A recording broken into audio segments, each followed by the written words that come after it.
First Samuel, Second Samuel, First Kings, Second Kings, First and Second Chronicles. Yan po ang magkakasunod-sunod yan, mga kapatid. Unang Kronika, Kapitulo 21, talatang 18 hanggang 24. Ito po ang sinasabi ng salita ng ating Panginoon.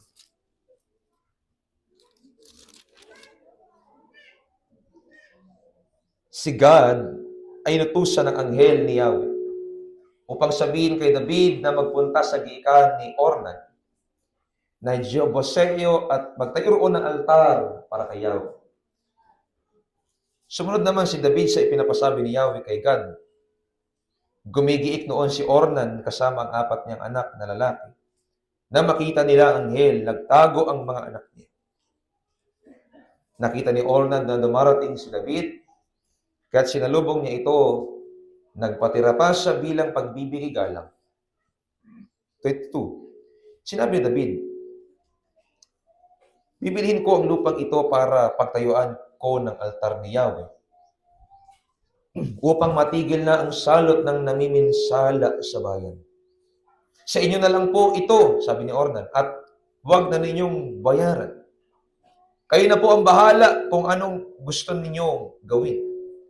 Narito pa po ang mga turo para sa handog na susunugin at ang mga kahoy na ginagamit sa paggiik para gawing panggatong. Narito rin po ang trigo para sa handog na pagkain butil.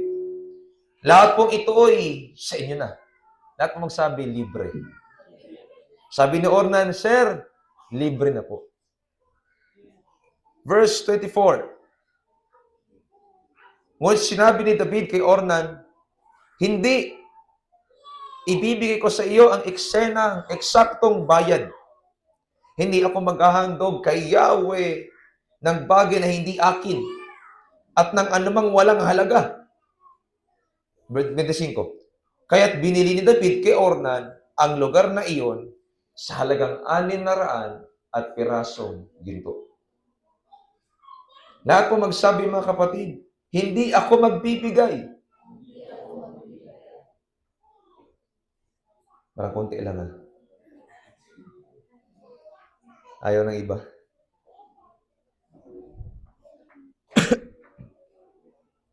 Sige, sabihin niyo mga kapatid muli. Hindi ako magbibigay.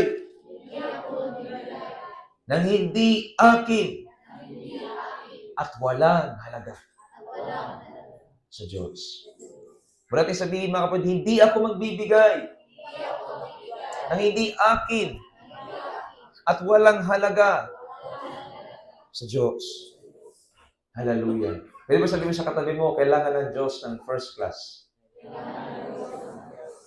Kung ang first class na nahuhuli natin isda ay binibenta natin ng mahal, gayon din sa Diyos, kailangan niya po ng first class, mga kapatid. Pero nais ko sabihin mamaya, pinakapamagat ng ating mensahe, tayo muna yung manalangin. Pwede ba natin itaas ang ating kamay at tayo sama-sama magpurit, magpasalamat, manalangin sa ating Panginoon. O dakilang Diyos, salamat po muli sa panibagong araw na ito na ibigay mo sa amin. Salamat, Panginoon, sa iyong kabutihan. Ibigay mo kami muli pagkakataon upang kami magbulay-bulay, makarinig ng salita mo, Panginoon, at siyang aming mapanghahawakan sa aming pong buhay habang nagpapatuloy kami at naghihintay sa iyong muling pagbabalik. Dalangin kong muli sa pamagitan ng biblical conviction na aming ituturo mula sa iyong salita, ay patuloy mo kaming bigyan ng anointing sa aming kalagitnaan, Panginoon, upang maghari ang kagalakan, kalakasan, kapayapaan sa mga ito. Anumang tinanim ng kaaway, magkalag sa pamagitan ng preaching na ito. Anumang tinanim ng kaaway, mabunot sa pamagitan ng preaching na ito. Maging supplement, maging vitamina ang preaching na ito sa buhay ng aking mga kapatid. Magturo, magtama, magtindig ng katotohanan lamang sa maling prinsipyo at paniniwala ng aking mga kapatid. And especially, Panginoon, i-transform mo kami, baguhin mo kami, Lord. I-revive mo kami na mayroong pagbabago, transformation sa buhay namin upang ang bawat isa na pumasok dito, bagamat nangihina, lumakas paglabas. Bagamat nalulungkot, masaya paglabas. Bagamat tighati, magwagi paglabas, Panginoon, sa pamamagitan ng iyong kapangyarihan sa buhay namin. At Espiritu Santo, ikilos sa aming kalagitnaan, Panginoon, sa akin ang preparation, pero sa iyo ang revelation, Panginoon, Panginoon. Katagpuin mo po ang pangangailangan spiritual ng ating mga kapatid. Habang ako'y nagsasalita, habang ako'y nangaral, Panginoon, i-convict po kanilang mga puso, Ama, sa pamamagitan ng iyong mga salita at kapangyarihan sa amin. We give you glory, honor, and praises. Ito muli ang aming panalangin, aming pagpapasalamat sa iyong pangalan, Panginoon Jesucristo ng aming Diyos. Lahat magsabi ng Amen. Amen. Hallelujah. Palakpakan po natin ang ating pong Panginoon.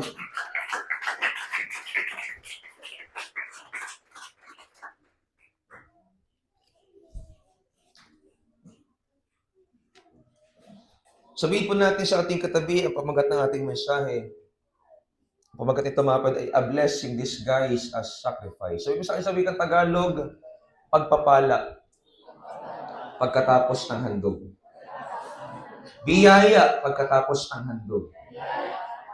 Sabi mo sa kanya, kapatid, may biyaya pagkatapos ng handog.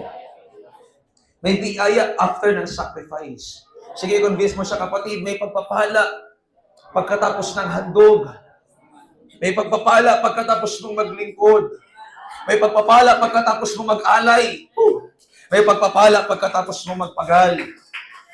Hallelujah. Amen. Lahat ang sangayon na mayroong pagpapala after maghandog, after maglingkod, after mag-alay sa ating Panginoon ay palakpakan ng ating Diyos. Woo!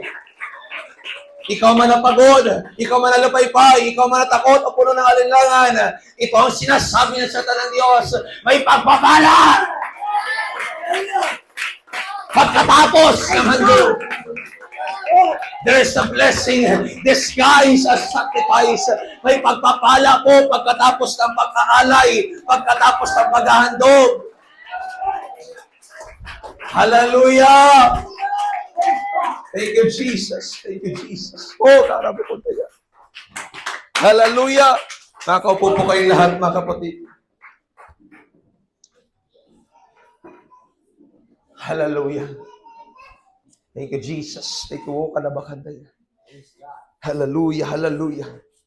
Church, malimit na nating marinig ang handog, alay sa ating Panginoon.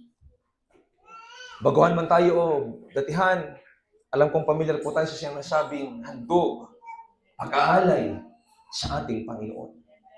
Pag sinasabi ng Biblia ang paghahandog, sacrifice o alay, ang ibig sabihin mga kapatid ito is giving up something that is precious to you, that is valuable to you. Ang ibig sabihin lamang ito mga kapatid ay pagtatalaga, pagbibigay ng isang mahalagang bagay para sa Diyos, ng isang tinatangkilik mong bagay para sa Diyos. Bagay na mahalaga sa iyo, bagay na memorable sa iyo, bagay na mayroong halaga sa iyo, ay siya mong ibibigay, isusuko sa atin pong Panginoon.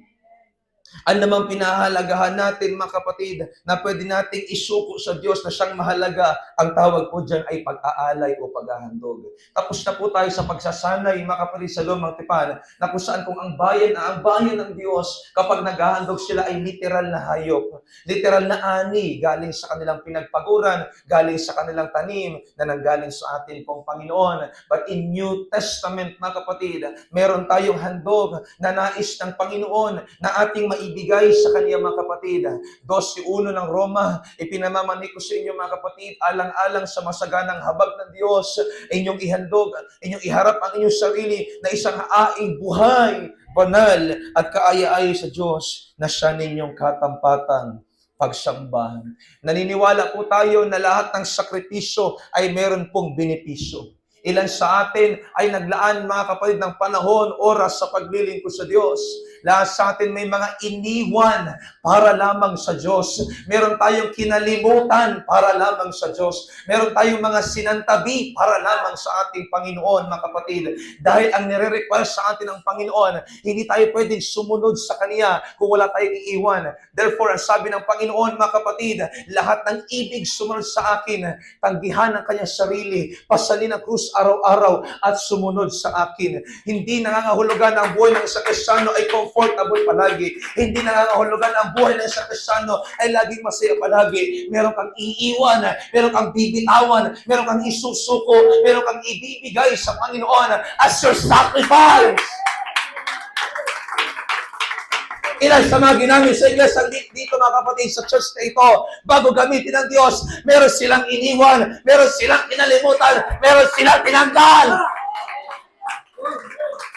Pero tanungin natin yung mga ginamit ng ating Panginoon. Yaon bang nagsuko? Yaon bang may binitawan? Yaon bang may hindi?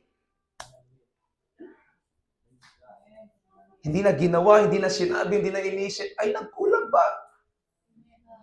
Naniniwala ho ako sa biyaya nating Panginoon, hindi po natin masasabing nagkulang ang Diyos. Hallelujah. Iniwan natin dating mga kasama. Iniwan natin dating mga barkada. Iniwan natin ang dating mga kapitbahay para lamang sumunod sa ating Panginoon. Kagaya ng mag-asawang Pastor Roderick at Sister Hailin. Kamakailan lamang ay napunta na sila ng Boracay and this is their first Sunday na maghahawak sila ng gawain sa Church ng Boracay. Amen? Literal, iniwan ang sariling pamilya, iniwan ang kamag-anak, iniwan mga kapatid ang kabuhayan sa lugar na ito para lamang tugunin ang tawag ng ating pong Panginoon, mga kapatid. Sa history ng FCJC, purihin ang ating Panginoon. Pangalawa sila sa aming pamilya nakagawa ng bagay na yun. Na iniwan din ang aming kinalakhang lugar. Iniwan namin ang aming kabiasnan. Iniwan namin ang aming trabaho. Iniwan namin ang aming pamilya at ang aming kamag-anak para lamang sa kalooban ng Diyos, para lamang sa ministry, para lamang sa pagtawag ng ating pong Panginoon. Kaya mag-expect sila ng blessings sa ating Panginoon. Mag-expect sila ng greater blessings, greater victory, and greater breakthrough sa buhay nila, mga kapatid. Amen? Huwag kang malungkot kasi ikaw din naman ay meron kang isinuko sa Diyos. Meron kang ibinigay sa Panginoon. Meron kang isinantabi sa Panginoon. Meron kang kinalimutan, meron kang iniwan para lamang masunod mo ang kalooban ng Diyos. Amen? May mga bagay ka na dati ginagawa mo pero hindi mo na ginawa dahil gusto mo sumunod sa Diyos. May mga pinupuntahan ka dati na hindi mo na pinupuntahan ngayon kasi ayaw na ng Diyos sa iyo at dahil gusto ng Panginoon sumunod ka sa Kanya. May ginagawa ka dati, abala ka dati sa bagay na yon pero iniwan mo yon. Dahil gusto mong sumunod sa Diyos at dahil yun ang nire-require ng Diyos. Hindi yan nire-require ng simbahan. Hindi yan nire-require ng pastor. Kung babasahin natin ang Biblia, meron ka talagang iiwan. Meron ka talagang isusuko. May mga bagahe kang hindi mo na kailangan dalhin kasi makakabigat din sa biyahe. May mga maleta, may mga bagahe, may mga bag kang iiwan at hindi dadalhin sa biyahe dahil hindi mo naman kailangan. At hindi mo lamang dahil hindi kailangan, kundi hindi makakatulong sa iyong daanan. Sa una, thank you, may bag ako. Sa una, pwedeng magaan sa 10 beses kang umikot dito, magaan. Kung puno ang bag, 10 beses, paikutin niyo ako dito, kaya ko. Pero papuntahin niyo ako ng Ligad. Mapapagod ako. Papuntahin niyo ako ng Bukana. Mapapagod ako. Bakit? Kahit gaano kabigat o gaano kadalas, kahaba yung lalakaran mo, at mabigat yung daladala mo mga kapatid, pag malayo, pag matagal mong pasan, magre-react ka. Mapapagod ka. Mabibigatan ka. Pwede ba sabihin sa katabi mo, isuko mo na. Amen? Sabi sa katabi mo, huwag mo nang dalhin. Huwag mo nang isingin sa bag kung hindi naman kailangan. Kaya nga, nung iniwan niyo ba yung mga pantalon niyo, nung iniwan niyo ba yung mga tokong shorts niyo, nagsisiba kayo. O, pasal, sayang din. Pang-relate din yun. Hindi, mga kapatid. Dapat kung magsusuko ka sa Diyos, wala kang dapat alinlangan. Wala kang dapat panghihinayangan. Amen? Wala kang na dapat babalikan. Isinuko mo na eh. Hindi mo lang isinuko, isinuka mo na. Hallelujah. Oh. Amen? Hindi mo lang isinuko, isinuka mo na. Tinalikuran mo na. Ano yung mga bagay na mahalaga sa iyo na gusto ng Diyos na ihandog mo? Nahandog mo man.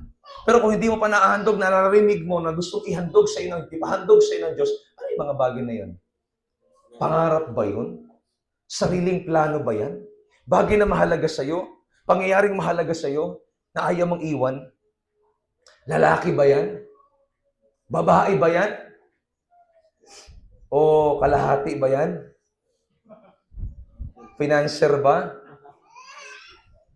Mga kapatid sa Panginoon, anuman ang mga bagay na naririnig natin, gusto ng Diyos ibigay natin para sa Kanya, kahit mahalaga pa sa atin, mga kapatid, huwag tayong matakot. Huwag tayong mabahala. Kung ang Diyos, meron siyang hinihingi sa atin, anak, ibigay mo yan. Meron kasi siyang ihahanda at ibibigay para sa atin na mas the best at mas malaki sa hinahawakan natin. Huwag kang matakot, huwag kang mag-alinlangan. Provider ang Diyos. Sa ang Diyos ng universe, ng kalawakan. Kung yung mga pangangailangan natin ngayon, yung puno, yung halaman, yung prutas, ay nalikha sa pamamagitan ng kanyang salita. Ibig sabihin, kontrolado niya lahat ng bagay. Mawaglit man niya sa iyong isipan, mawala man niya sa iyong binigay sa'yo, kukunin mo pa yung pangpito. Hindi na nga isang araw, kalahati na nga lang. Amen? Church, tandaan nyo to. May transaction man kayo na pwedeng business yan. May transaction man kayo na pwedeng blessing yan. May transaction man kayo na pwedeng kumita kayo dyan. May transaction man kayo na pwedeng umangat ang negosyo o pwedeng magpabago ng buhay nyo. Pero wag na wag yung kalilimutan ang gawain ng Diyos. Wag na wag yung kalilimutan ang pagsamba ng Diyos. Huwag niyo ipagpapalit ang Diyos sa teacher niyo. Huwag niyo ipagpapalit ang Diyos sa amo niyo. Huwag niyo ipagpapalit ang Diyos. Ang Diyos pag nawala, hindi kaya palitan ng amo. Ang Diyos pag nawala, hindi kaya palitan ng sino man. Ay, ano mo kung kaya? Hindi sa kayang palitan ng sino ng tao. Pero yung amo mong mawawala, pwede palitan ng Diyos ng mas bago, mas mabait, mas mapagbigay. Huwag mo hamunin ang Diyos. Ipapakita na sa iyo ang kapangyarihan niya. Pastor, hindi bumubuhay sa amin. Bumubuhay nga sa iyo, pero nagpapatin ang kaluluwa mo. Pwede kang lumago, pwede kang umasenso, pero nahihirapan yung paglilingkod mo. Sino pipiliin mo? 26 o 16 ng Mateo, Kapitulo 26. Anong mapapala ng tao, makapanya man ang lahat. Mapahamak naman ang kanyang kaluluwa. Basta naisin natin na hindi ako pumasok, Pastor. Basta naisin ko, natanggalin nila ako sa trabaho. Magpapasko, gustuin ko. Siraan nila ako dahil hindi ako nagsimba. Kung nagsimba ako, kaysa naman wala sa akin ang Diyos.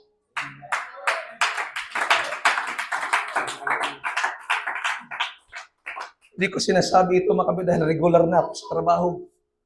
Bago ako naging regular, naranasan ko maging contractual. Mas matapusan ka ng kontrata, tapos ka na. Maghahanap ka na naman ng panibago mong trabaho o kontrata. Pero salamat sa ating Panginoon, ang Sunday ay Sunday.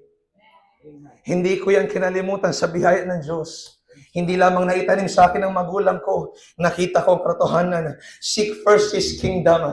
Unahin mo ang kanyang kaharian ng kanyang katwiran. Ang lahat ng bagay idaragdag sa iyo ng Panginoon. Amen? Sabihin mo, sa amo mo, sabihin mo sa teacher mo, Sir, tanggalin niyo man ako. Hallelujah. Sir, babaan niyo man yung grado ko. Wala akong pakialam, Sir. Sa inyo na yan, grace yun na yan. Sa inyo na yan, bonus na yan. Sa inyo na yan, pera na yan, Sir. Sa akin, maglilingkod ako sa Diyos. Kung tinatakot ka ng kaaway, West, takutin mo siya. Mas takutin mo siya. Sabi mo sa kanya, hindi ako magpapasindak sa Satanas. Panahon nga ng pandemic, hindi kami pinabayaan ng Diyos. Panahon nga ng pandemya, hindi kami pinabayaan ng Diyos. Ngayon pa kaya? Amen? Ngayon pa kaya? Lalong hindi tayo pababayaan ng atin pong Panginoon, mga kapatid. Hallelujah, palakpakan po natin ang Diyos.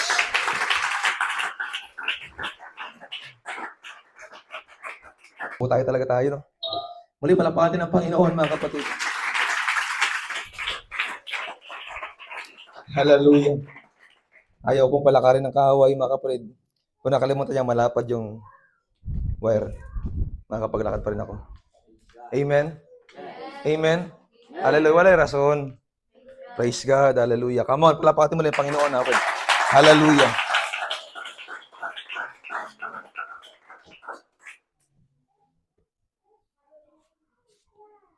Kailanman hindi pinagkulang ng Diyos ang kanyang mga anak na sumunod sa Kanya. Ang kanyang mga anak na nagtapat sa Kanya, mga kapatid. Lalo na yung mga nagsusuko, yung mga nag-iiwan ng pamilya, ay grabe, nakakaantig ng puso yan. Sa paningin ng tao, sa paningin ng Diyos, nakakaantig ng puso yan, mga kapatid. Talagang ang pagpapala ng Panginoon ay laan doon sa mga taong handang mag-iwan ng ari-arian, handang mag-iwan ng mahal sa buhay at kamag-anakan, at handang mag-iwan ng kinahumalingan niya.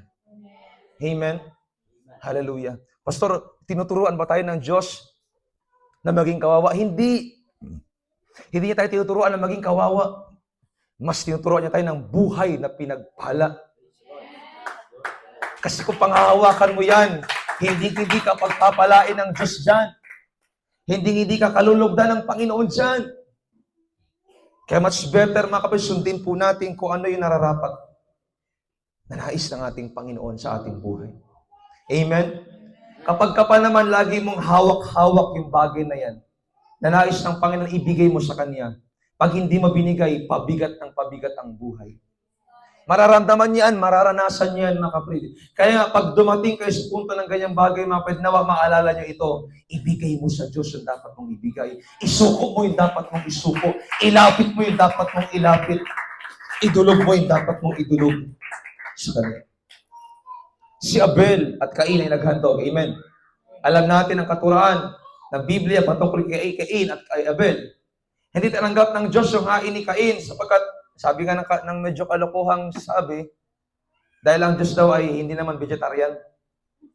Hindi niya tinanggap ang hain ni Cain bagkus kay Abel sapagkat ang hain ni Abel ay buhay at mahalaga.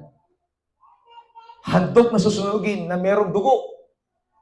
Kaya kinalugdan ng atin pong Panginoon. At nung dumating, mga kapatid, na ang mga Israelita ay itinipon na ng Diyos pagkatapos silang mabihag sa Ehipto sa loob ng 450 taon.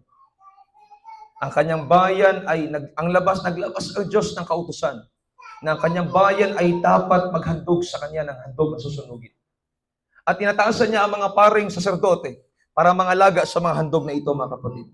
Handog na susunugin na kung saan ipipresenta sa kanila na walang kapintasan, walang bahid ng dumi o dungis, na sanglarawan ng ating Panginoong Jesucristo na inihandog para sa atin, mga kapatid, bilang, hallelujah, pantubos sa atin pong kasalanan. Amen? Bilang pantubos sa atin pong kasalanan na atin pong pinag-aralan ng mga nakaraang linggo. At salamat sa ating Panginoon, siya ang naging una nating halimbawa ng paghahandog. Siya ang nagbigay ng halimbawa o mabuting example, mga kapatid, ng pag-aalay o paghahandog. Na nung kanyang ihandog ang kanyang sarili bilang haing kapatawaran para sa ating kasalanan, mga kapatid. Hallelujah. Nung ang ating Panginoong Jesus, bago ipapos sa krus ng Kalbaryo, siya'y sinugatan, siya'y hinampas, siya'y pinalo, siya'y ipinatwa, siya'y pinagkanulo, maging ang kanyang mga alagad. Pero yung mga bagay na yun na parang madilim, yung mga bagay na yun na parang walang pag-asa, yung mga bagay na yun na parang nakakalungkot sa una, nung siya'y maipapos sa krus ng Kalbaryo, naghatid ng kaligtasan sa bawat sumasampalataya sa Kanya. Church, nararanasan mo man ang dilim, nararanasan mo man, hallelujah, ang kawalan ng pag-asa, nawawalan naman ng sakit, nararanasan naman ang sakit sa kabila ng paghahandog mo. Sapagkat meron tayo, mga kapatiran, habang naghahandog sa Diyos, habang naglilipos sa Diyos, habang sumusunod sa Diyos, nakakaranas ng dilim, nakakaranas ng kawalan ng pag-asa, nakakaranas ng pagtuyot. Pero agaya ni Jesucristo na ating Diyos na nagkatawang tao, mga kapatid, naranasan niya man ang mga bagay na sa umpisa. Hindi nagtatapos yun, doon lamang. Kundi ang mga bagay na yun ay bahagi lang ng pasimula para maipakita yung magandang bukas.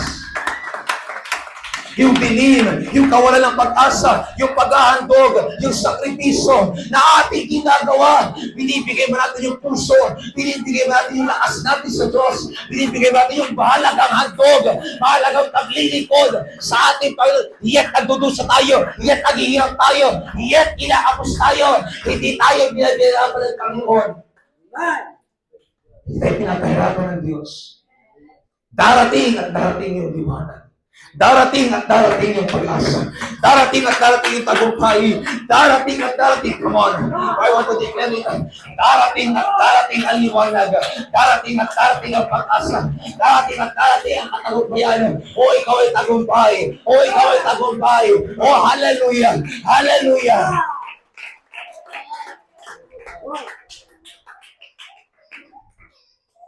Huwag mong husgahan ang Panginoon dahil sa dilim lang nakikita mo ngayon na para ka nasa tunnel. Darating ang liwanag, darating ang pag-asa, darating ang tagumpay. Ang iglesia mong ito, pinupuno ng pagsubok, pinupuno ng problema. Ang bawat pamilya, nagdurusa, naghihirap. Huwag mawala ng pag-asa. May Diyos! Come on! May Diyos na buhay. May Diyos sa tapat. May Diyos na hindi nagbabago sa ating buhay. Hallelujah!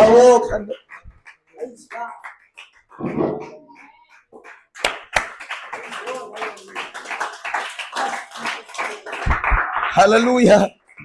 Hallelujah! Thank you, Jesus. Buhay man yan, finances o resources man yan, ay lahat ng yan ay hindi magtatapos sa pagtatalaga habang umiiyak ka. Hindi nagtatapos yan sa pagtatalaga habang nahihirapan ka. Hindi nagtatapos yan sa pagtatalaga habang nauupos ka. Hindi nagtatapos yan kung dumarating ang gabi, mamayang gabi ay didilim. Kinabukasan, may liwanag!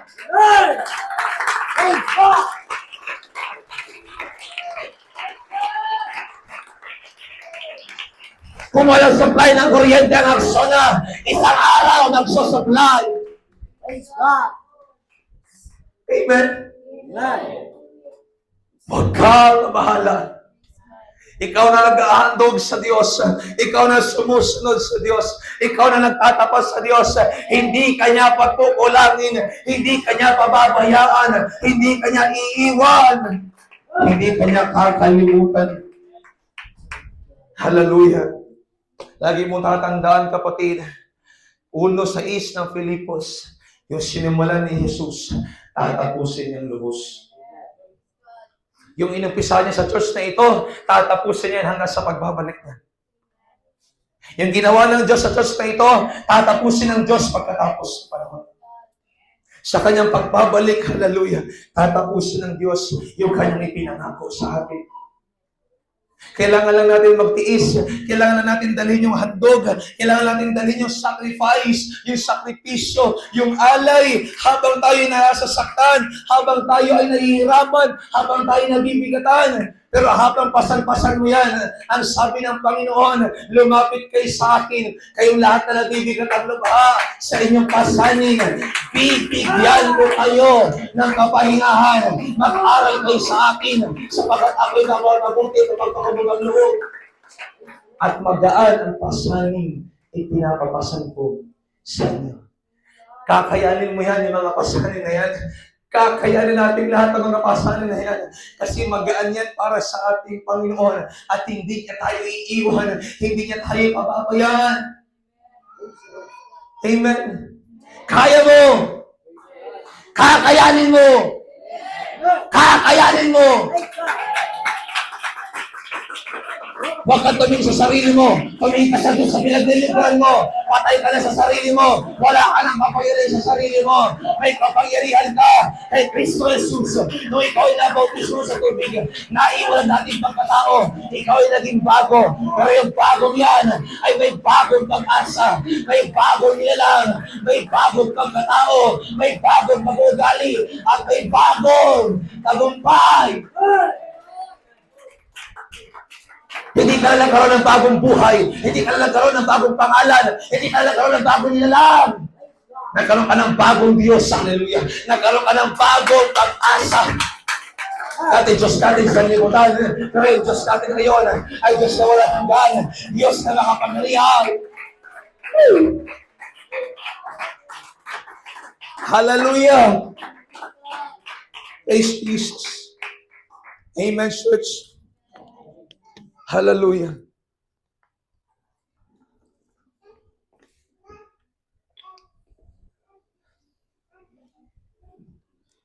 There is a new name, sabi ng awit. Written down in glory. Merong bago. Anong sabi ni Prophet Jeremiah sa Lamentation, Panaghoy, chapter 3? At ito ay laging bago. Laging sariwa. Araw-araw. Sabi niya, great is thy faithfulness. They are new. Katayan. They are new every morning. New every morning. Come on.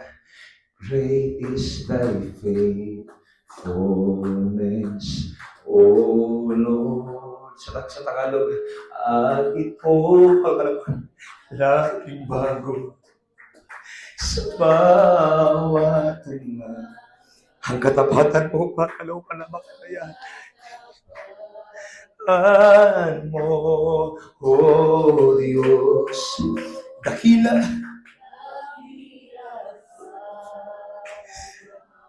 Dakila sila. Laging bago, laging sariwa. Hindi kumukupas, hindi lumilipas. Ito ay laging bago. Yan ay laging bago. Hallelujah.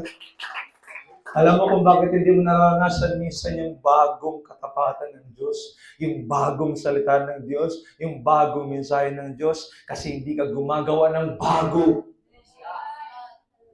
At hindi ka totally nagbabago. Kaya hindi ka makarelate kasi hindi ka nagbabago.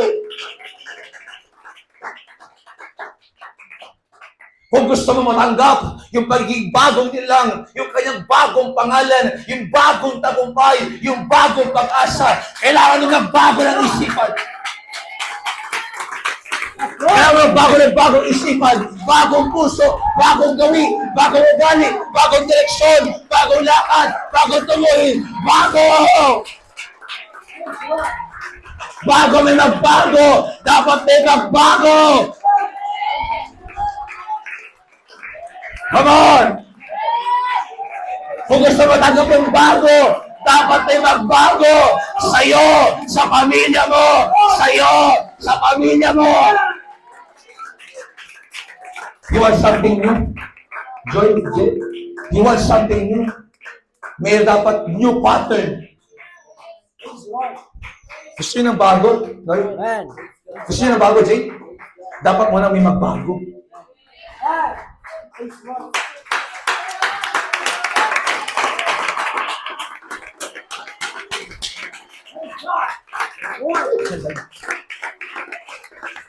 Naiintindihan ko ng lahat na nagsuko. Naiintindihan ko ng lahat na nagtalaga ng buhay. Na kung gustuhan naman may magbago, dapat meron mo nang mabago. Oh, yan ako. Oh, gano. Hallelujah, come on. Naumusta ka, Diyos. Ano yung dapat mong gagawin? Ano yung dapat mong gagawin para may magbago?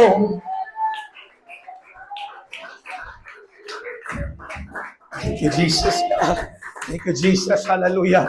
Baka kailangan mo magbago ng skills sa pagpupuri. Baka kailangan mo magbago ng skills sa pagsamba. Baka kailangan mo magbago ng set-up. Baka kailangan mo magbago ng schedule sa pagsamba. Baka kailangan mo magbago ng pag-uugali. Baka kailangan mo magbago ng schedule. Gusto yun ang bago sa mga bago. Gusto yun ang bago. Amen. Gusto yun ang bago. Dapat mo nang may magbago. Sa Diyos walang instant. Sa Diyos walang agad-agad. Kailangan may proseso. Gusto mo ng bago? Dapat may magbago.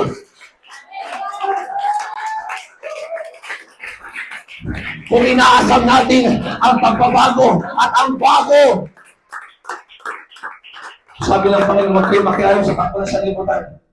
Sabi, magbago kayo ng pag-iisip upang malaman nyo. Para malaman na may magpababago muna.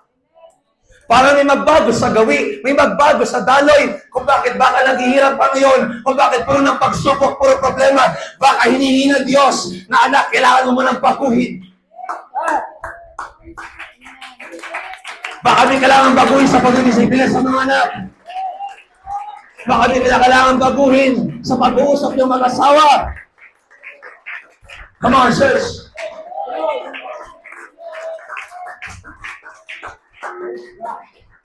Maiintindihan to ng iba na nagsuko at naiintindihan at naranasan itong bagay na ito. Kailangan mo muna may magbago. Gusto ko mag-asawa gusto ko magbago yung asawa ko. Ikaw muna magbago. Pakita mo muna magbabago ka. Come on. Ipakita mo muna sa kanya. Kapag araw ng linggo magsimba ka. Kapag araw ng linggo paalagaan. Kapag araw ng linggo magmuna tayo. Kapag araw ng linggo kung tayo pala. Gusto mabago sa papa. Sabi na ng tatay, basta gusto mabago yung anak ko. Kung maghanapan tayo lagi ng pagbabago sa pamilya, wala tayong makakapala. Amen? Pero kung may uuna, tatay ka man, nanay ko man, people, kung uunahan mo, naniniwala ko magkakaroon ng pagbabago. Sabi nga ng kasabihan, ang pagbabago sa gobyerno ay hindi mangyayari kung walang magbabago sa sarili ng tao. Disiplina mo ng tao kailangan pairalin sapagkat mayroong batas kung ang tao, mga kapalit, ay walang disiplina. Hindi mababago ang bayan natin. Amen? Sabi ng batas, bawal magkalat, huhulihin ang mga gobyerno ang nagkakalat. Sabi naman natin, yan, sa Pasig, dapat yung mga basura nila, iniipon nila kasi yung Pasig, Ilog Pasig, yung Manila Bay, yung Laguna de Bay, ay nagiging baha dahil sa basura. Pero ikaw, pag nagtatapon ka ng chichira, dyan din lang. Wala ka rin pinagkaiba sa Pasig. Come on. Akala mo matuwid kang tao, akala mo disiplinado kang tao, pero balasubas ka rin. Loko-loko ka rin. Amen? Pastor, kinakala siguro sa simbahan natin para gumanda ng konti, kailangan may magbago. Tayo mo na magbago. Sa church, sa set-up ng church, I believe, hindi dahil sa pastor ako, wala tayong babaguhin dito. Sa set-up ng pagsamba, sa set-up ng gawain, sa pagpapaalat, wala nang babaguhin dito, mga kapatid. Pasensya na kayo. Ikaw ang dapat magbago. Tayo ang dapat magbago. Amen? Amen. Palampakan natin ang Panginoon, mga kapatid.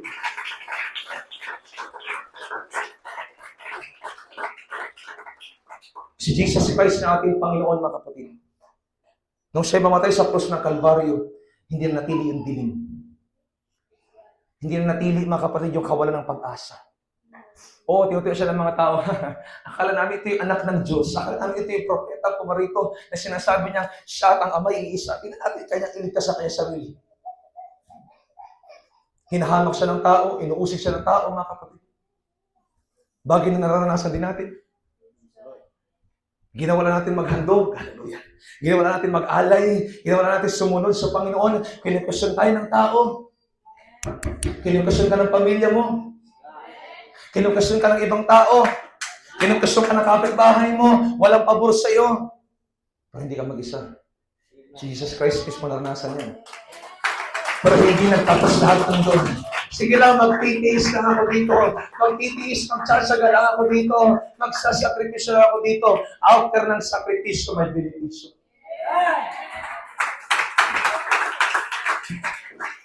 Panghawakan mo na sa kabila ng sakripisyo, sa kabila ng pag-aandog at paglilingkod, ay may benepisyo mangyayari sa buhay mo.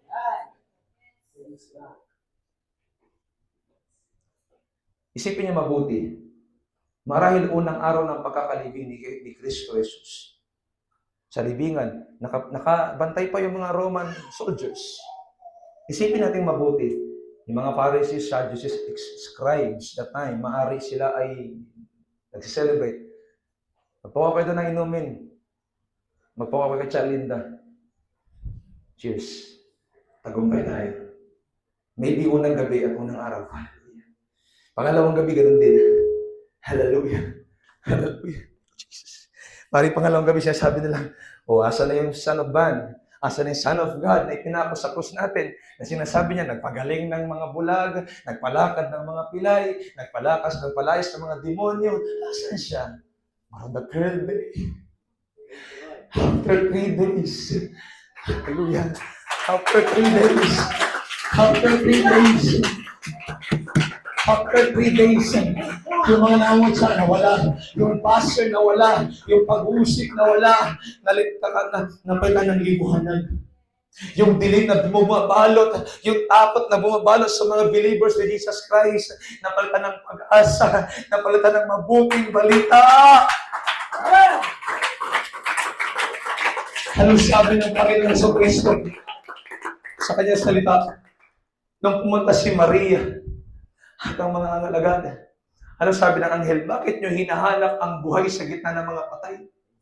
Sabihin niyo sa mga alagad ang mabuting balita na siya'y muling nabuhay sa mga patay.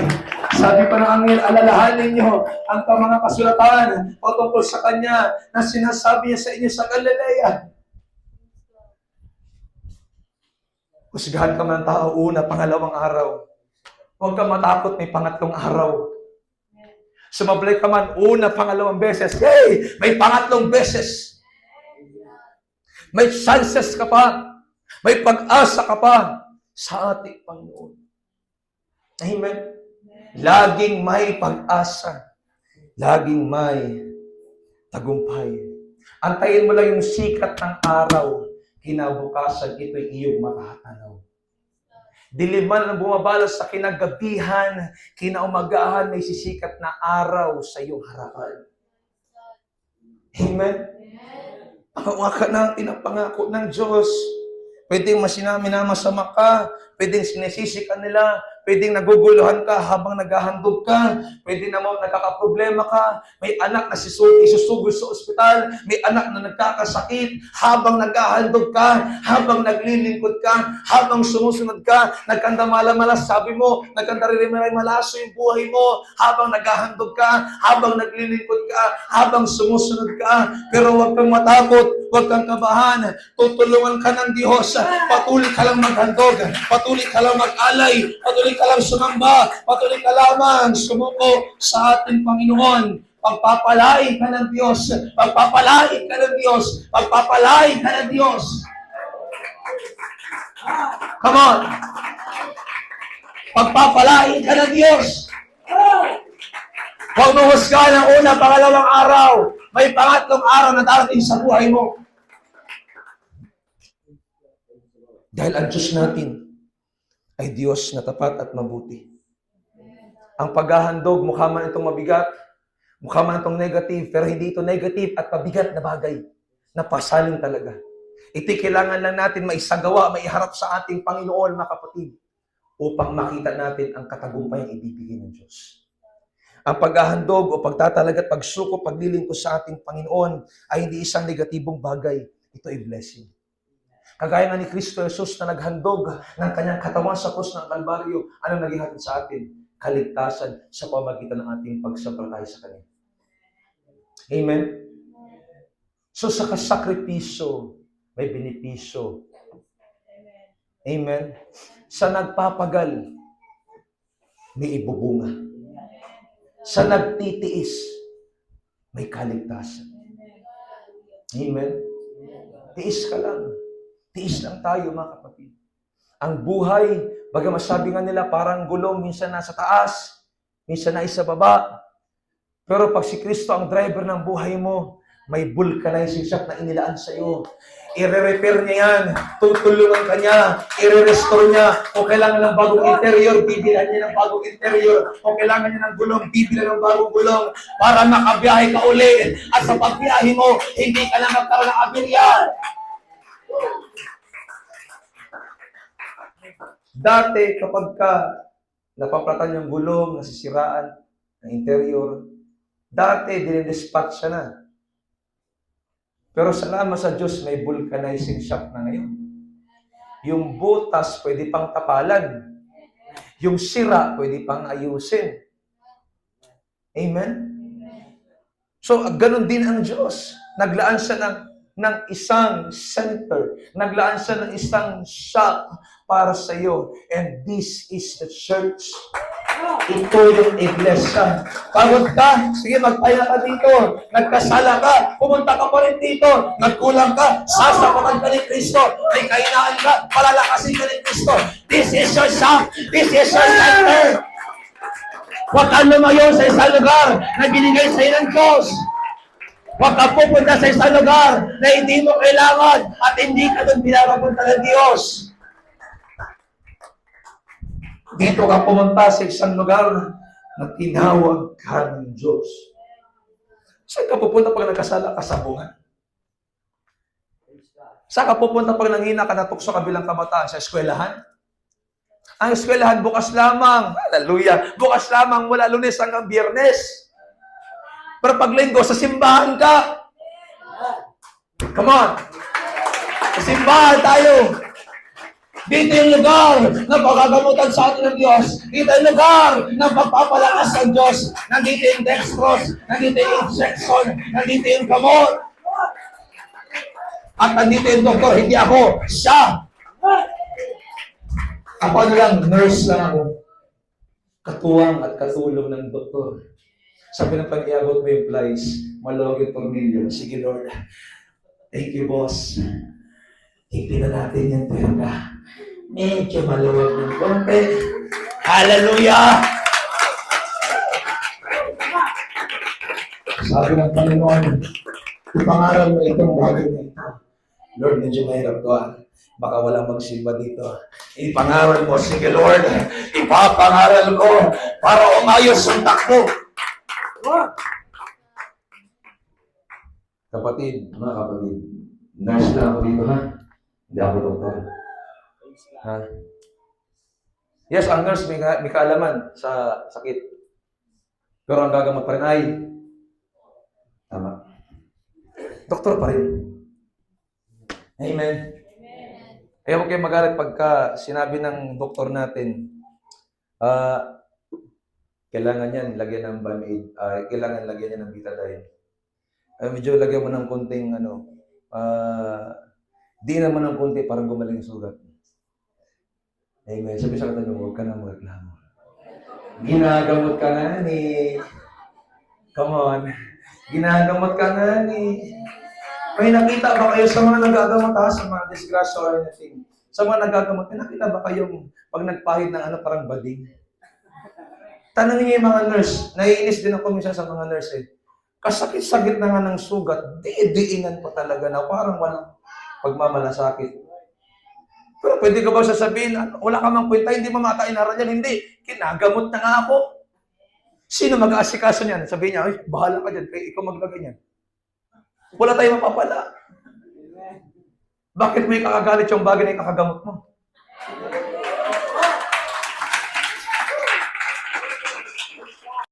Oh, Jesus. Bakit mo ikakasama yung bagay na makakabuti sa iyo? Bakit mo ikakagalit yung ikakagamot mo? Bakit mo ikakasama yung ikakabuti mo?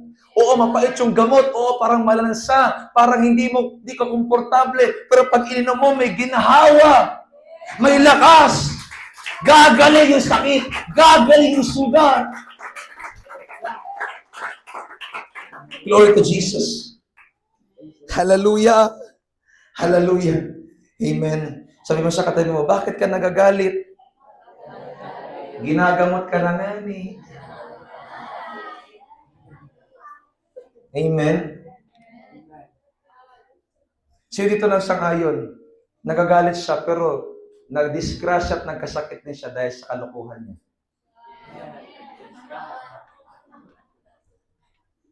Come on, come on. Come on, preach.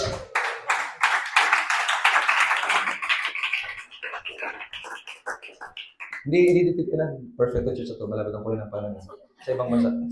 Nagagalit yung ibang kapatiran kapag ginamot. Pero uungkatin mo yung dahilan. Bakit ka na-disgrasya? Bakit ka nagkasakit? Bakit ka na ilabas natin yung natural disaster, gano'n. Pero minsan kapabayaan din natin. Minsan kalokohan din natin. Hindi mo dapat puntahan, pinupuntahan mo pa. Hindi mo dapat gawin, ginagawa pa. Hindi mo dapat sabihin, sinasabi mo pa. Nung ginamot, masakit, siyempre, aray. Aray ko po. Come on. Hallelujah. I enjoy this preaching right now. Hallelujah. Amen. Nagagalit sila.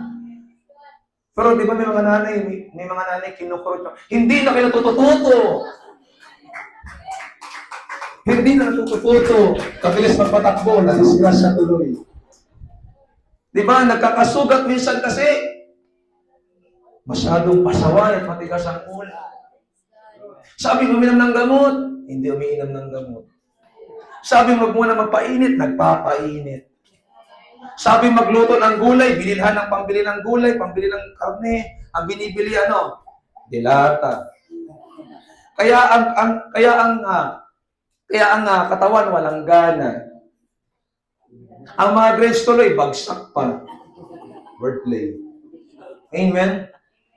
Tapos sabihin, wala kayong pintang magulang, hindi nyo kami napalaki, hindi nyo kami pinaparal ng maayos. Hello, sisikap nga nilang paralin kayo. Wala nga silang ulam para kami mabigay sa inyong ulam. Amen. Sa aspect lang ng bahaw nyo na. Hindi ko alam ba't napunta ako doon, pero baka mayroong gusto ituro talaga ang Diyos. Nung tinanggap ko ba yung pagbaon, nung tinanggap ko ba yung allowance, nagpasalamat ka man lang ba? Sabi siya ba, ano kayang ulam nila mama doon? Ano kayang ulam nila papa doon?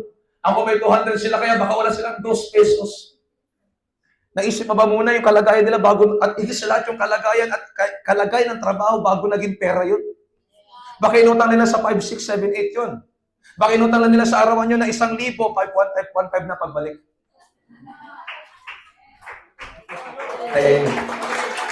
Ay Marie, ang mahal na interest. 1,000 na ginam, 1,500 na pagbalik. Amen. Hallelujah. Praise God.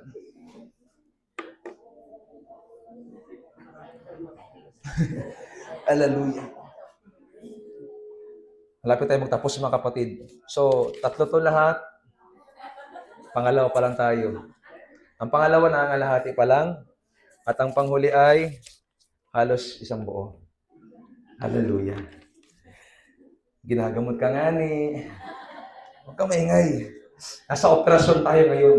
Di ba sa operating room, bawal ang maingay. Bawal yung mga samok-samok doon. Is mga sawa nga pinapalabas eh. Nandun lang yung doktor at nurse. Maliban na lang kung mga anak, kailangan talaga ng kasama sa buhay o pamilya. Amen. Wag po muna kayo magulo, nasa operating room tayo mga. Kasalukuyan tayo nag-o-opera ng mga sirang ulo, mga sirang puso. Kasalukuyan tayo nag-o-opera mga kapatid. Amen. Huwag muna maingay. Ha? Tahimik mo tayo mga kapatid. Amen. Hayaan nyo, Lili. Matatapos din itong operasyon ng mga kapatid. At mamaya pagkatapos ito, magaling ka na. Ang tawag na sa iyo ay tinamaan ka ng magaling. Hallelujah. Praise God.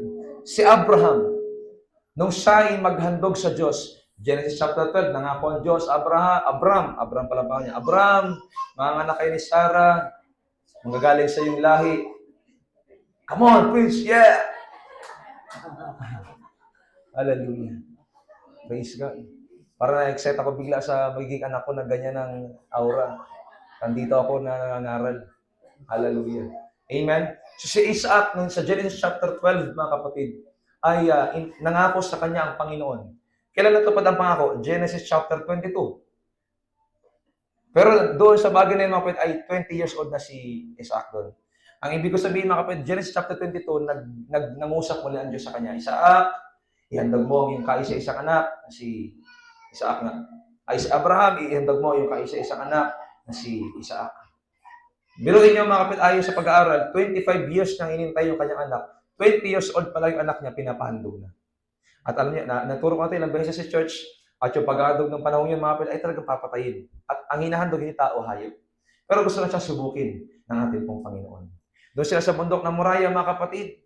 Alam niyo, naglakad sila ng 3 araw para lang marating yung bundok ng Moriah. Amen? At nung nakarating siya doon, mga kapatid, akto niya siya nang papatayin yung bata. Sabi ng tinig, huwag mong gawin yan. Amen? Huwag mong gawin yan, sabi ng Panginoon. Nakita ko ang iyong pagsunod. Amen. Minsan sinusubok lang tayo. Madalas sinusubok lang tayo. Naalala ko ang ating kapatid, Brother RJ, linggo yun. Nangyari po yun ay Lunes ng hapon. Maganda ang gawain, biyaya ng ating Panginoon. Kay Jason din, linggo yun. Nangyari yun ay Lunes ng maagang-maaga. Tama ba? July 2024, September 2024. Sino mag-aakala? Ang ganda ng gawain, maayos ang lahat, mga kapatid. Naglilingkod ang bawat isa, masaya nagtitipon sa iglesia. Bigla, bang! May masamang balita. Disgrasya ang ating mga kapatid. Pero napatunayan ko sa paglipas ng panahon, mga kapatid, na nangyari ang mga bagay na yon, pampatibay ng iglesia. Papatibay ng testimonya, papatibay ng kwento, para ang tao maniwala, buhay ang Diyos sa lugar. Kasi minsan ang tao hindi maniniwala, pagka nagkasakit ka, ay wala nang kagalingan yan. Malibang maghimala ang Diyos, doon sila maniniwala. Pag nawala ka, sasabihin ng mga tao, wala na, bankrupt na, lugi na, pauna sa utang. Kunin si manager, ihugot ang motor, ihugot ang kuha ng loan, tanggalin sa listahan. Pero pag naka-recover ka, maniniwala sila, provider lang ang Diyos niya, no? 500 lang kita ng asawa mo, pero naka-ano kayo, naka-alpas kayo. Bakit kaya 600 lang ang ng asawa mo, pero yung 10 doon, binibili niya pa ng ano? Ay, di. Maliit lang kita ng asawa mo, pero nagtatagumpay kayo, nakabayad ka sa utang mo. Doon mo sasabihin, provider ka sa Diyos namin. Tumugon ang Diyos namin. Madalas yung pagsubok na yan, testimonya yan. Kwento mo yan. Kwento yan ng iglesia. Kaya pag dumating yan sa buhay natin, bagamat masakit, yakapin natin. Sige lang, Lord, mag-aalay lang ako sa iyo. Mag-ahandog lang ako sa iyo. Dahil pagkatapos ito, Panginoon, ikaw ay magtatagumpay at makikita ng pamilya ko, makikita ng asawa ko, makikita ng kapitbahay ko, makikita ng buong tagmay. Sino ang Diyos? Kasi ang tao nga, mga kapatid, pakitaan mo muna ako ng ebidensya bago ko maniwala. Amen? At naniniwala ko sa hanay ng Diyos, mag-a-attract siya ng kaluluwa. Patuloy siyang tatawag ng kaluluwa sa iglesia ito, mga kapatid. Amen? Masakit ito sa buhay ni Abraham bilang tatay. Pero grabe yung kanyang pagsunod. Kasi sabi ng Hebrews chapter 11, bagamat patayin ng Diyos ang aking anak, bubuhay siyang muli ng Panginoon. Gabing pananampalataya, gabing pagtitiwala ng Panginoon, niya sa Panginoon. Amen?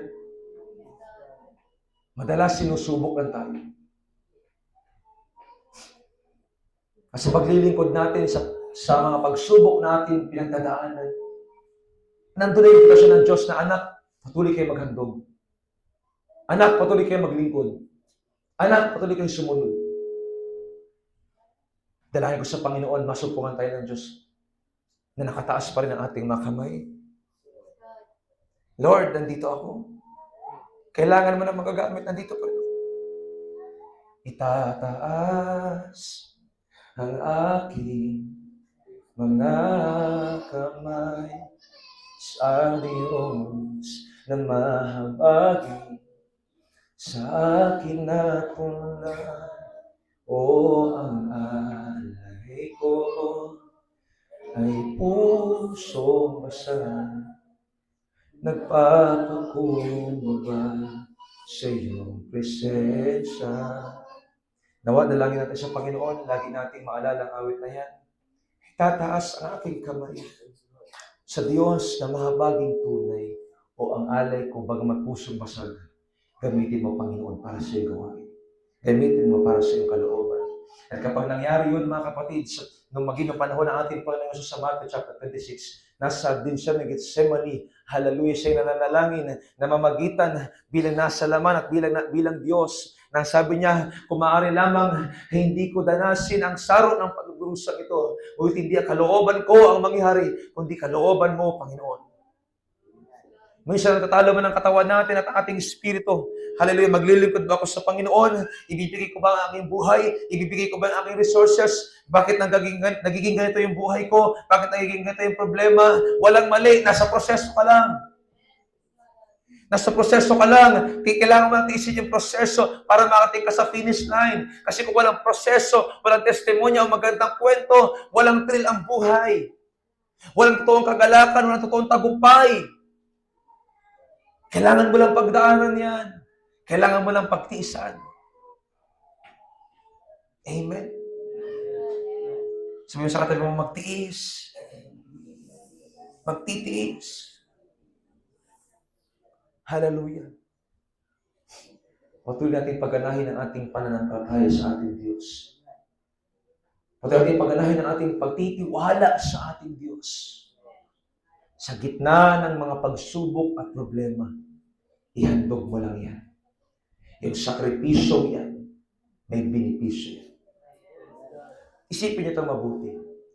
Kung walang nagtitiis pagpaandar ng generator, wala tayong kuryente, right? At kung walang kuryente, walang microphone at walang amplifier na mag-a-amplify ng boses ko bilang pastor. Hindi tayo magkakaintindihan at hindi mo marinig ng klaro, sinasabi sa'yo ng Panginoon, galing sa kanyang salita, amen? Kung wala nagluluto mga nanay para pagkain ng mga bisita at kapatiran sa church, mga kapatid. Kung wala naghahayong mga karatayan, wala naghahayong kananayan yung people sa iglesia ito, mga kapatid. Tingin niyo may mga bagong kaluluwa sa iglesia ito? Kung wala tayong mga panalangin, wala tayong mga pag-aayon ng ginagawa sa iglesia ito, tingin niyo kalalago ang iglesia natin, mga kapatid. Lahat ng yan ay paglilingkod. Lahat ng yan ay pag-ahantog. Lahat ng yan ay pagod man. Lahat ng yan ay pagsisikap man. Pero pag pinagsama-sama mo, isang napakagandang gawain, isang napakalakas na gawain. Now, anong ibig ko sabihin, mga kapatid? Ituloy mo lang ang pag-ahantog na yan. Ituloy mo lang ang pag-aalay na yan. Kung mayroong susunod sa kapila, hindi nyo makakapagsimba dito at makakaroon tayo ng agalakan, maaaring hindi, mga kapatid. Pero dahil may mga nagsasakripisyo, ramdam natin yung benepisyo. At ikaw na nagsasakripisyo sa gawain ng Diyos, panghawakan mo ang benepisyo ibibigay sa'yo ng ating Panginoon. Patuloy kang kumilos, patuloy kang gumawa, kahit sinusubok ka man, kahit ano man ang nangyayari sa buhay mo, may mga kumakalaban, kahit umiiyak ka, huwag kang makita, huwag kang magalala, nakikita ka ng Diyos. Alam ng Diyos ang pangangailangan mo. Alam ng Diyos ang buhay mo. Huwag kang humintong maniwala at huwag kang humintong umasa. May magagawa ang Panginoon sa ating buhay. Ganon yung benepisyo sa gitna ng sakripisyo. Alam kong hindi nagkulang ang Panginoon sa mga binigay niyo sa Kanya. Hindi nagkulang ang Panginoon sa mga isinuko niyo sa Kanya. Hindi nagkulang ang Panginoon sa mga bagay na inyong isinantabi para sa Kanya. Mga bagay na inyong isinuko, mga bagay na inyong iniwan, mga bagay na inyong kinalimutan. Alam ko, mga kapatid, hindi nagkulang ang Diyos sa buhay ninyo, mga kapatid. Ngayon, ang mensahe ng Panginoon, ipagpatuloy mo yan. Walang dapat humandar sa iyo. Walang dapat humarang sa iyo.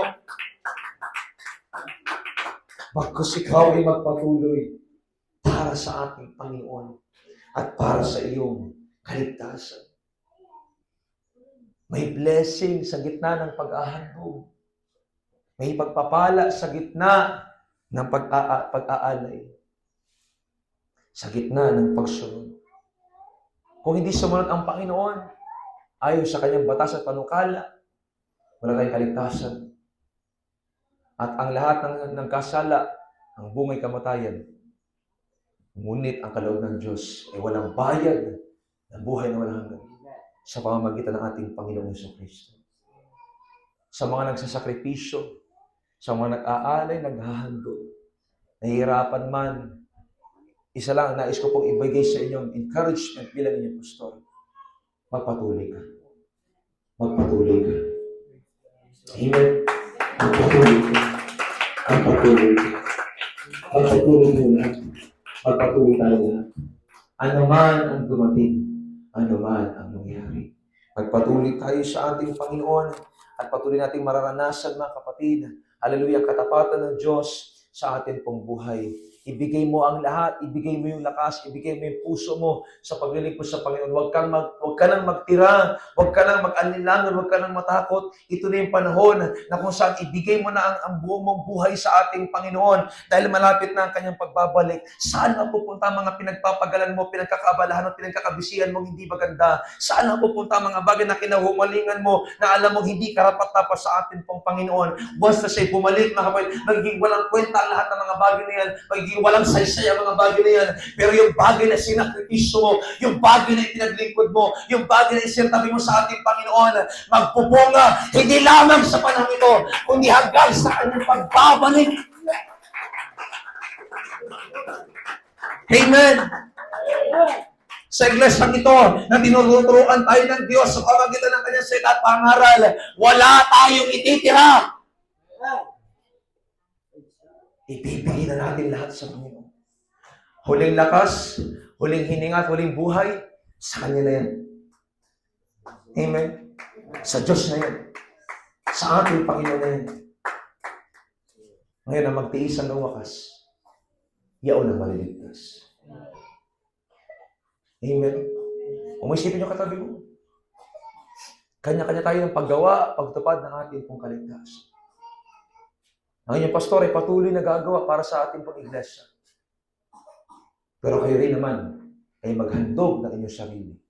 Maghandog ng inyong buhay. Maghandog ng inyong puso sa ating Panginoon. Isang bagay ang gusto ko iwan sa inyo mga kapatid. Wala akong nakitang Kristiyano anak ng Diyos na nagtapat, nagsakripisyo at pinabayaan ng Diyos. Wala. Sa umpisa, mahirap. Bahagi ng proseso. Pero ang ganda ng ginawa ng Diyos sa dulo. Sobra-sobrang pagpapala at biyaya ang binigay ng ating Panginoon. Sabi ng iba, ang hirap, pastor, sumunod sa Diyos. Ang hirap yakapin ang paglilingkod. Na ganito. Pero kung mahirap ang sumunod, mas mahirap ang hindi sumunod. Kung may presyo at bigat sa pagsunod, mas may bigat ang hindi pagsunod. Pero ang isang bagay na nakita ko, walang benepisyo sa hindi pagsunod. At may benepisyo sa pagsunod. So saan ka pipili? Sa parehong mahirap pero may benepisyo, wala. Doon ka sa mabigat man, mahirap man din, pero may benepisyo. May balik. May gantimpala mula sa ating pong Panginoon. Sabi David kanina, 1 Chronicles chapter 18 at chapter 21. Sabi niya, hindi ako nag-aalay sa Diyos ng aking sariling hain o pag-aari at walang halaga. I may not offer anything that cost me nothing. Para sa Kanya, first class ang hinahandog ko sa Diyos. Buhay ko man, puso, kaluluwa ko man, handa akong ibigay sa ating Panginoon. Handa akong gawin para sa ating Panginoon. Binibigyan na nga sa kanya ng libre ni Ornan, ayaw niyang tanggapin. And ito ay para sa katagumpayan, kasi mag-aalay siya para sa katagumpayan ng Israel. Pero bagamat ang layunin ng pag-aandog ay para sa katagumpayan ng Israel sa kanilang mga kalaban, ayaw ni David na ihahandog niya sa Diyos ay walang halaga. Napakalaki ng gagawin mo, Panginoon. At napakaliit naman ang ihahandog ko sa iyo. Hindi ako nangungusap ng tithes and offering. Hindi. Na-negotiable na yan, magbigay ang bawat isa ayon sa pasya ng puso. Ang ibig ko sabihin, mga kapatid, yung inyong effort, yung inyong buhay, yung inyong lakas, yung inyong resources, ipagkaloob niyo sa Diyos. Nang walang kinikilingan, walang pinoprotektahan. Tunay na servisyon sa lahat. Sa Diyos na. Amen.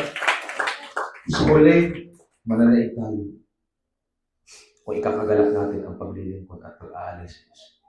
Sabi ng 2 Korinto, chapter 12, verse 13, mga kapatid. Sabi sa ng ating Panginoon, at ikaliligaya kong gugulin ang lahat at ihandog pati ang aking buhay para sa iyong kapakanan. Nawa, dalangin natin sa Panginoon, tayong lahat na naglilingkod sa Lord Jesus ay maging kagaya rin ni Apostol Pablo na ikagagalak natin ang ating pong paghahandog. Gugulin ang lahat sa pag-ahandog ng ating buhay para sa kapakanan ng kanyang bayan, sa kapakanan ng kanyang gawain at sa ating pong Panginoon. Patuloy sa paghahandog, patuloy sa paglilingkod, mga kapatid. Gagawa ang Diyos. Kikilos ang ating Panginoon. Magpapakita ang Diyos ng dakilang bagay at mahirap na sitwasyon na hindi pa natin nalalaman. Kikilos ang Diyos, gagawa ang ating pong Panginoon para sa atin. Patuloy kang umiyak kung ikaw man umiiyak sa pananalangin sa Diyos. Patuloy kang lumuhod kung ikaw man lumuluhod sa panalangin sa ating Diyos. Patuloy kang magtiis kung ikaw may kinakailangan magtiis sa ating Panginoon, mga kapatid. Hallelujah. Hallelujah. Tayo man ay dumadaan sa mga testing ng buhay. Tayo ay magtiis sapagkat sa pagtitiis, mayroong success, mga kapatid. Kung ating ikagagalak, kung ating ikapapasya, kung ating ikaluluwalhati, ikalulugod ang paghahandog sa ating Panginoon, patuloy na magbibigay ang Diyos, mga kapatid, ng bagay na ating pong ika-bless. Amen, church? Amen? Magpatuloy tayo lahat. Amen? Hindi magbabago ang imbitasyon ng Diyos sa iglesia ito. Sumunod tayo lahat. Magpagamit ka sa Panginoon. Ihakbang mo yung paa mo. Nandun yung pagpapala. Huwag kang mag-alala, maraming ebidensyang binigay ang Diyos, mga taong kakilala natin, kapatid, na nung naglingkod sa Diyos ng tapat, humakbang sa isang napakalaking obligasyon at nakakatakot na responsibilidad, pero hindi sila pinagkulang ng Diyos. At ang aming pamilya, maging ako, ay makakapagsabi sa inyo sa pangalan ng Panginoon Jesus. Lahat na nagsasakripisyo sa ngayon, may benepisyong ibinibigay ang Panginoon.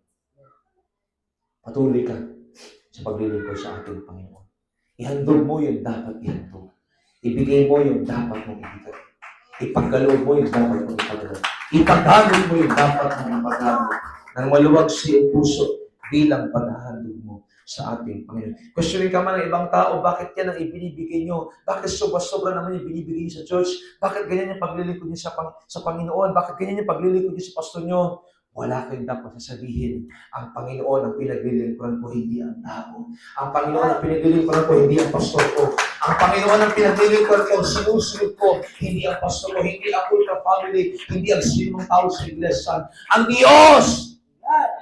Siya lamang ang dapat sundin. Siya lamang ang dapat mahalin. Siya lamang ang dapat paglingkuran. As for me and my household, 24 ng Joshua, verse 15, as for me and my household, we will serve the Lord. Piliin niyo yung mga Diyos ng Amoreo. Piliin niyo yung Diyos ng iba. Diyos na inyong gustong sundin, gustong sambahin. Pero sa ganang akin, individual, ang aking pamilya, maglilingkod kami sa Diyos. Amen. As for you and your household, you will serve the Lord. As for you, saganang iyo at ang iyong pamilya, saganang iyo at ang iyong asawa, saganang iyo at ang iyong anak, maglingkod ka sa Panginoon. Come on. Maglingkod ka sa ating Panginoon. Saganang iyo at ang iyong pamilya, ng iyong magulang at ang iyong anak. Maglingkod ka sa ating Panginoon. Piliin niyo ibang Diyos at Diyos-Diyosan. Sige. Pero tingnan na natin kung yung mga Diyos na sinusunod nyo ngayon ay may magawa sa panahon ng problema niyo. Naniniwala pa rin na kung iisa lang ang Diyos na tatawagin niyo pa rin. Pangalan ni Jesucristo. At doon niyo mapapatunayan, tama ang itinuturo sa inyo ng inyong pastor. Sundin niyo si Jesus, hindi ang ibang Diyos. Hindi ang ibang Diyos-Diyos ang trabaho, hindi ang ibang Diyos-Diyos ang pinagkakaabalahan, hindi ang ibang Diyos-Diyos na nag-aagaw sa inyo sa puso niyang Diyos, kundi siyang Diyos na buhay at makapangyarihan na nagbibigay ng pagpapala at gantimpala sa mga sumusunod at umiibig sa Kanya. Sumusunod din sarili mong pangarap, sarili mong desisyon, sige, malaya ka, hindi kita pipigilan. Pero pag nandun ka sa kalagayan at sitwasyon ng buhay mong walang magagawa yun, tandaan mo, babalik ka pa rin dito. Tandaan mo yan. Babalik at babalik ka pa rin dito. Babalik at babalik pa rin kayo sa Diyos. Piliin niyo yung ibang tao, piliin niyo yung ibang bagay, piliin niyo yung ibang kinawalan niyo. Sige, piliin. Pero tandaan niyo palagi, walang forever sa mundo ito. Walang magtatagal sa mundo ito. Lahat lilipas, lahat kukupas. At makikita na lang natin isang araw, nakaluhod ka muli, nagbabalik po sa Diyos. Lalapit ako sa sasabihin ko sa iyo, tandaan mo kung saan ka bumagsak. Tandaan mo kung saan ka nanghina. Tandaan mo kung saan ka nagkamali. Bumangon ka, magpahuli ka. Ihandog mo muli, ialay mo muli, isamba mo muli, ibigay mo uli, ipagamit mo uli. Get up! Acts chapter 3, pilak at ginto ay wala kami. Ngunit meron kaming isang bagay na pwede namin ibigay sa iyo. Sa pangalan ni Kristo Jesus, get up and walk. Lumakad ka. Rise up and walk. Lumakad ka. Hindi ko magagarantiya sa Diyos na ito lahat susunod.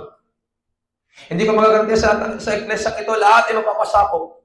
Pipiliin pa rin natin ang gusto natin piliin. Pero sige lang, piliin mo ang gusto mong piliin. Pero tatandaan mo palagi, hindi ako magkakamali ng ipinangaral ko. Hindi ako magkakamali ng Diyos na ipinakilala ko sa iyo sapagkat siyang babalikan mo.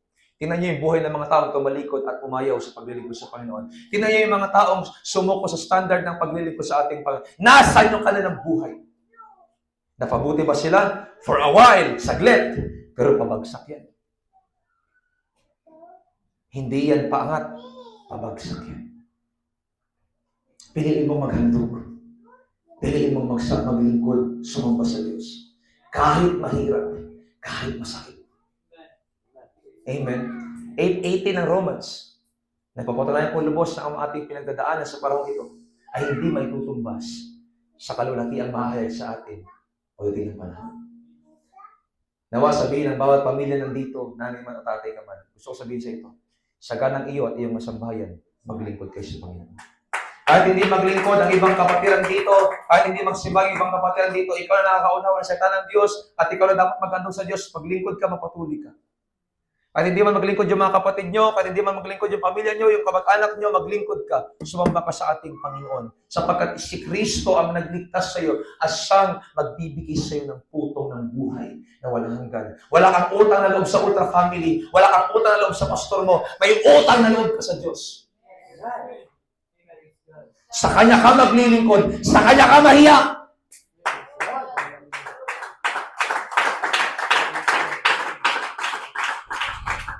Sa Kanya ka magpagamit, sa Kanya ka magpatuloy. Kapwa mo ako, kapwa mo kami naglilingkod sa Diyos. Kapwa mo kami dumadaan sa proseso. Kapwa mo kami nag-aalay. Kapwa mo kami sumasamba sa Diyos. Ngayon kung mahiya ka man, dahil nahiya ka, may ginagawa ka, huwag ka mahiya sa akin. Huwag ka mahiya sa tao. Mahiya ka sa Diyos.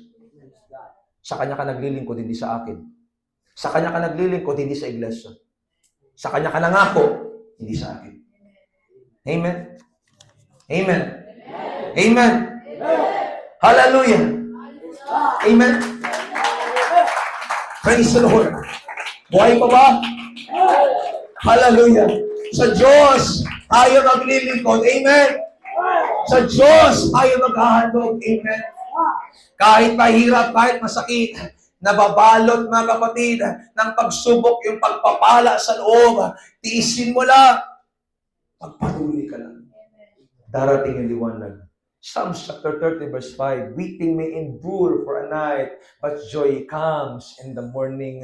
Pag-iyak ay magtatagal sa kinagabihan, ngunit galak ay dumarating sa kinaumagahan. Sakripisyo lang tayo, tiis lang tayo ngayon, hallelujah. Tiis ka lang na nakaupo dyan ngayon, tiis ka lang nangangalay ka na dyan ngayon. Ang magtitiis hanggang wakas ay siya maligtas.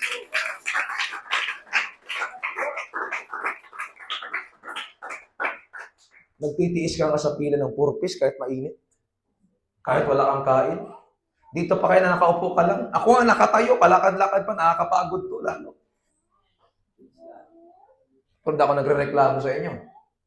Bakit? Kagalakan kong gawin ito, karangalan kong gawin ito. At may blessing dito, mga kapatid. I believe wala mang naniniwala sa atin lahat kada linggo. Pero purihin ang Diyos sa kanyang pasalamat, meron din dito mismo hinihipo ng salita ng Diyos. Pinapalakas ng Diyos. Amen? May mga tao na kayo ko lagi. Ayaw makinig. Pero hindi ko yung iniisip, mga kapatid. Tapos na ako doon sa bagay na yun. Hindi ako naparito para paluguran. Nandito ako para magbigay ng kapahayagan mula sa Diyos. Kaya naniniwala ko every single Sunday, mga kapatid. Bagamat may na-expect kayo sa akin, at huwag kayo mag-expect ng lubusan sa akin, ako'y tao lang din, naghahanda lang sa Panginoon. Mas mag-expect kayo sa Panginoon. But given na mayroon kayo ini-expect sa akin, mga kapatid, at sa aking pagtayo, sa aking pangaral, naniniwala po ako, may mga kaluluwang kinikilos ang Panginoon. Sa pamagitan ng Diyos, sa Kanyang papuri. Sa Kanyang pasalamat. Amen. Amen. Amen. Amen. Come on, hallelujah. Let's worship the Lord. Hallelujah. Hallelujah, hallelujah. Huwag mong tingnan yung sakripisyo bilang sakripisyo lang. Huwag mong tingnan yung paghahandog bilang paghahandog lang. Huwag mong tingnan yung paglilingkod bilang paglilingkod lang. Tingnan mo yan bilang susi ng pagpapala.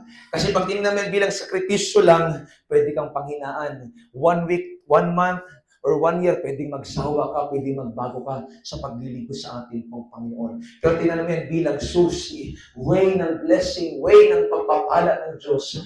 Gaganahan ka. May pumigil man sa'yo, may humarang man sa'yo, may magsira man sa'yo, may magsislis man sa'yo, may pumigil man sa harapan mo, may pumigil man sa daanan mo, hindi ka panghihinaan ng loob. Kasi para sa'yo, naglilingkod ako sa Panginoon. Wala akong pakialam, wala akong dapat isipin. Maglilingkod ako sa Diyos, sasamba ako sa Diyos. Amen? Huwag mong tingnan ang paglilingkod na paglilingkod lang. Huwag mo tingnan ang sakripisyo lang. Huwag mo tingnan ang pag-aalay lang. Tingnan mo ito bilang susi ng pagpapala. For there is a blessing disguised as sacrifice. Mahirap sa umpisa, mahirap sa una, pero hindi porket mahirap sa umpisa, mahirap pagkatapos. Yung nag-aaral na, naghihirap ng ilang taon, pagkatapos graduate, tagumpay. Hindi lahat ng hirap sa umpisa, mahirap sa dulo. Mahirap ang proseso at kailangan pagdaanan, pero nandun yung susi ang tagumpay. Amen. Hindi yan about doon sa bond paper lang na inimprenta at nilagyan ng seal ng eskwelahan. Hindi lang yung ribbon na print na galing sa printer, na print at inilagay sa iyo, most punctual, most behave. Hindi lang yung medal na nagsisignifies na ikaw ay top 10 or top 1. It's about, hallelujah, recognition. Ito'y about sa pagkilala sa ginawa mong sakripisyo. Yes, papel, pero pag nakikita yung papel, naiiyak ka. Yes, medal, tag-10 lang yung sa rekto. Yes, 20-10 lang yung sa rekto. Sa Raon, sa Manila, sa Quiapo. Pero pag nakikita mo yung medal, naiiyak ka. Because it's not about, hallelujah, the metal or gold na ginamit. It's not about the materials, but about the recognition. Ito yung pagsusunod ko ng kilay. Ito yung pagpapaalam ko sa school. Ito yung pag-reset ko sa school. Ito yung mga panahon wala akong baon pero nagsimbahan. Ito yung panahon wala akong baon pero nag-aral ako na mabuti. Ito yung wala akong almusal pero pumasok ako. Na-recognize ka ng school. Yung sakripisyo mo, naiintindihan namin. Yung pagsisikap, pagpapagal mo, na-recognize namin ngayon. Kaya ngayong recognition, ngayong graduation, tanggapin mo yung medal kahit tag-10 lang sa recto. Amen? Sa paglilingkod sa Panginoon, darating yung graduation.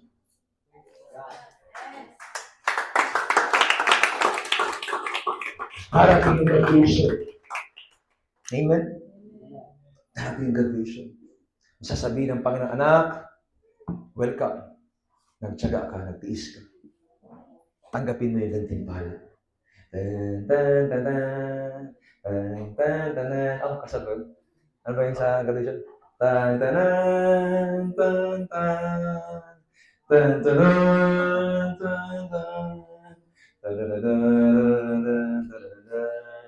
Raymond Marlo Gomez. Top 5. Di ba? Saya. Hindi ako makakaradya kasi hindi ako top nung tampola ng kalokohan. Yun. Kahit nung college ako, mami, wala akong medal eh. Oh. Yung scholarship lang ng bayan. Maliit na plastic, mga kapatid. Pero yung nag-summa cum laude, nag-bag na cum laude, or cum laude. Wala, suman cum laude lang ako eh. Magna na cum laude lang ako eh. No. Hindi natin inabot yun eh. Hindi tayo matalinong tao kasi eh.